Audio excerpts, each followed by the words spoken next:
В молодежный этнографический лагерь Начрепа-Гударского ущелья отправится первый поток учащихся в старших классах среднеобразовательных школ республики. Старшеклассники пробудут там 7 дней. Количество учащихся составляет 60 человек. Организаторы лагеря – Комитет по молодежной политике и спорту. Как отметила помощник начальника пресс-службы Диана Джусоева, для молодежи будут подготовлены обучающие тренинги и развлекательная программа.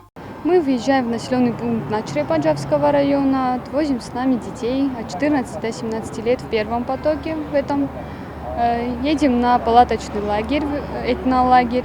Программа предполагает разные мастер-классы, лекции об истории, традициях Южной Осетии, походы, некоторые даже товарищеские турниры, в котором потом будут призы. Вместе с старшеклассниками поехали вожатые, сотрудники Комитета по молодежной политике и спорту. В этнографическом лагере будут находиться врачи, охранники, повара. Обслуживающий персонал составит около 15-20 человек. Большинство старшеклассников побывают в этнолагере впервые и с большим энтузиазмом ожидают предстоящих занятий. Я первый раз отправляюсь в этот лагерь на 7 дней.